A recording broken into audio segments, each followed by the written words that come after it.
I'm in the nation's capital the other day, and I'm watching the Wizards. Ladies and gentlemen, the arena was half full. Half full. Now, here's my mindset, to be quite candid and simple about it. I am watching this stuff unfold. And I'm looking at this, and I'm saying, all right, they lost 2 straight. They lost to the Brooklyn Nets, and then Damian Lillard came in and dropped 40 on them Sunday. And then last night they were down by 24 in the first half to the Clippers, getting their behinds waxed. And I said, this is going to end badly. Something's got to give. Ernie Grunfeld, somebody got to make a trade or whatever. But John Wall balled. Showed up, showed out, dropped 30, was handling his business last night. Bill dropped 27. He was balling. And they carried the Wizards to victory. And Otto Porter was a key factor. Jeff Green, rather, was a key factor. All of that is true. All of that is absolutely positively true. Undeniably so. But I will say this to you. Since that is the case, how come we can't do that continuously? John Wall spoke after the game and spoke about his emotional state of mind, how he heard the trade talk, how I was a bit rough. You know, how I was tough to take because he gives his heart and soul, blah, blah, blah. Stop it. Put on your big boy pants, John Wall. Not that simple. That's not how this works. John Wall can play. John Wall is a 5-time All-Star. John Wall is not a scrub. But it is time that people recognize that when you're the face of a franchise, you're a franchise player. Guess what? You galvanize the team. You set the example. You can't come into camp out of shape. You can't look like you was hanging out in South Beach drinking tequilas. I'm not saying he was. I said looking like it. You can't do that. I can do that. I'm on camera. I ain't got to run up and down the court 94 feet, 82 nights a year. I ain't asking 18 to 20,000 people to pack an arena to come watch me play. All they got to do to watch me is turn on their television sets. And I deliver the goods, make no mistake about it. But that's beside the point. My point to you is that's what you don't do as a player. You don't let it go. John Wall's playing now. But you are the face of a franchise that's 6-11. 6-11. 5 games under 500. Markieff Morris is ticked off because people are leaking to the media about what happened in practice. My brother, they've been doing it. This stuff that's being said has been going on for years. Yeah, the reports, John Wall cussed at Scott Brooks, MF'd him. Well, guess what? He did it to Randy Whitman.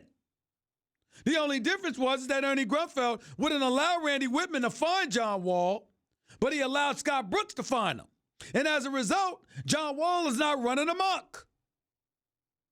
Now, I'm not saying this to denigrate or knock John Wall. I like John Wall. He might not like me very much right now, but I don't give a damn. He'll like me later when he balls, and I praise him for balling, which is what he should have been doing to start the damn season. But the fact of the matter is, he got his money, he was comfortable. And as a result, he thought he was running things. And Scott Brooks, who's a good coach, but I questioned whether or not he was ideal for this job because he doesn't like confrontation. And John Wall is a temperamental athlete that sometimes you might have to confront. That might be a bit problematic for Scott Brooks. That's all I was saying. But the fact that John Wall cussed at him and ultimately got fined is a good sign to me because that tells me Scott Brooks ain't taking it.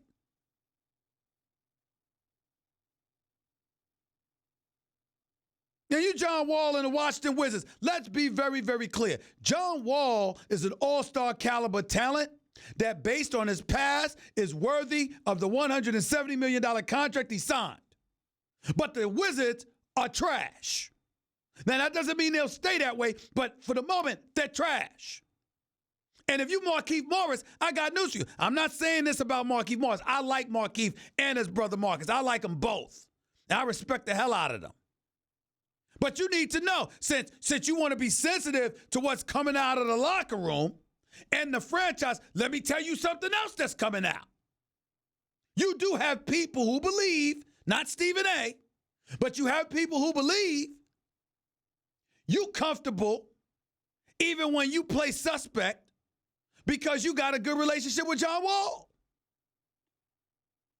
You're prioritizing, in other words, having a good relationship with John Wall rather than balling the way you're capable of balling. Ladies and gentlemen, that's not Stephen A. being negative. I like Markieff Morris. I respect him. I respect his realness. But you need to know they're saying this about you. He needs to know that.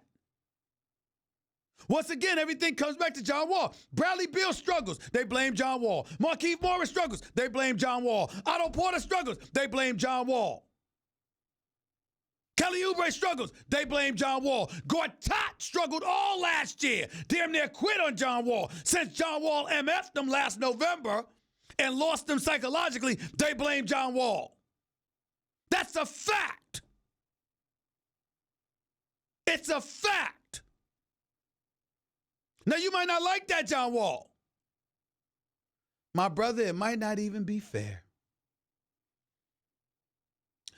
But you didn't know this. You didn't know? You didn't know this is what comes with being a max player getting paid max dollars, although you can't fill up an arena because it's half empty because they don't believe in you in the nation's capital? You didn't know? This was a surprise to you? Really?